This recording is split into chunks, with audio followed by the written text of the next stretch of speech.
మీ తల లోపల ఏముంది అని ఎవరైనా అడిగితే ఏం చెప్తారు? బ్రెయిన్ ఉంటుందని చెప్తారు కదా. కానీ అతడు మాత్రం తన తలలో కంప్యూటర్ చిప్ ఉందని చెప్తాడు. దానితో తన జీవితమే మారిపోయిందని మురిసిపోతాడు. మెదడులో కంప్యూటర్ చిప్ పెట్టుకున్న అమెరికన్ యువకుడు నోలాన్ అర్బాకు ఇప్పుడు అష్ట కష్టాలు వచ్చిపడ్డాయి.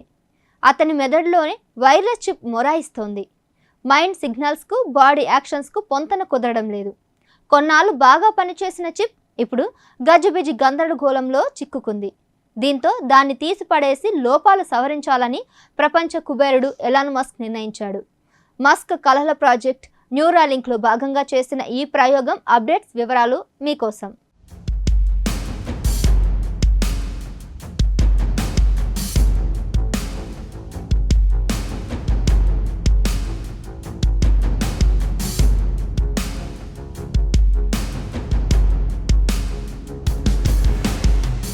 మనిషి మెదడుకు సాటి వచ్చే టెక్నాలజీ ప్రపంచంలో ఇంతవరకు పుట్టలేదు.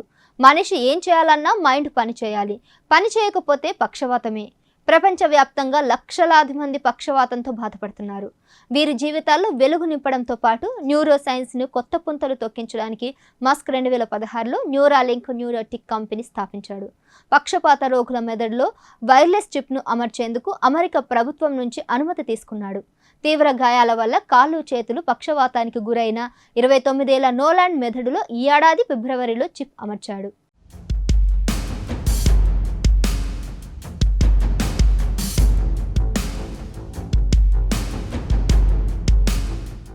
నోలాన్ మెదడులో కంప్యూటర్ ఇంటర్ఫేస్ చిప్ కాయిన్ సైజులో ఉంటుంది.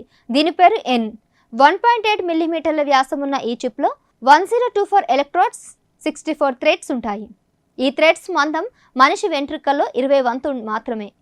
నోలాన్ పుర్రెలో చిన్న భాగాన్ని తీసేసి N1ను అమర్చారు. దీని ఎలక్ట్రోడ్లను మెదడులోకి చొప్పించారు.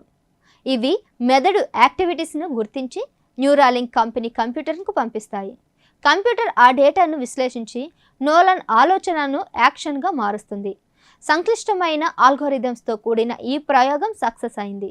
న్యూరాలింక్ సైంటిస్టులు నోలాన్తో కంప్యూటర్లో ఆన్లైన్ గేమ్స్ ఆడించారు. చిప్ వల్ల తన జీవితం మారిపోయిందని, తిరిగి ప్రపంచంతో కనెక్ట్ అయ్యానని నోలాన్ చెప్పాడు. రాత్రిపూట ఇతరుల సహాయం అక్కర్లేకుండానే తన పనులు తానే చేసుకుంటున్నట్లు తెలిపాడు.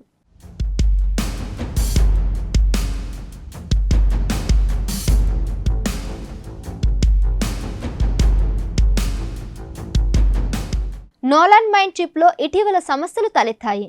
చాలా థ్రెడ్స్ బ్రెయిన్ నుంచి తెగిపోయాయి. ఫలితంగా ఎలక్ట్రోడ్స్ పనితీరు దెబ్బతినింది. థ్రెడ్స్ ఎలా విడిపోయాయో స్పష్టంగా తెలియడం లేదని న్యూరాలింక్ సైంటిస్టు తెలిపారు. సమస్య పరిష్కారం కోసం ఆల్గోరిథమ్స్ రికార్డింగ్ను మాడిఫై చేశామని, సిగ్నల్స్ను కంప్యూటర్ కర్సర్ మూమెంట్లుగా మార్చే ఇంటర్ఫేస్ క్వాలిటీ పెంచామని చెప్పారు. ఇలాంటి రిపేర్ల వల్ల ప్రయోజనం ఉండదని, చిప్ను తొలగించడమే బెటర్ అని న్యూరాలింక్ ఆలోచిస్తుంది. న్యూరాలింక్ చిప్ను నోలాన్ మెదడులో పెట్టే ముందు పందులు, కోతుల్లో అమర్చి పరీక్షించగా మంచి ఫలితాలు వచ్చాయి. పక్షవాత రోగుల ఇలాంటి చిప్స్ ఇతర పరికరాలను గతంలోనూ అమర్చినా ఆశించిన ఫలితాలు రాలేదు. అవయవాలను కదల్చడం, కంప్యూటర్ మౌస్ ఆడించడం వంటి చిన్నపాటి ఫలితాలు తప్పిస్తే ఒరిజినల్ మెదడు చేసే పనులు సాధ్యం కావట్లేదు. బ్రెయిన్ కంప్యూటర్ ఇంటర్ఫేస్ టెక్నాలజీ దిశగా ఇవి తొలి అడుగులు మాత్రమేనని, సమస్యలను అధిగమిస్తామని సైంటిస్టులు ధీమాగా చెప్తున్నారు.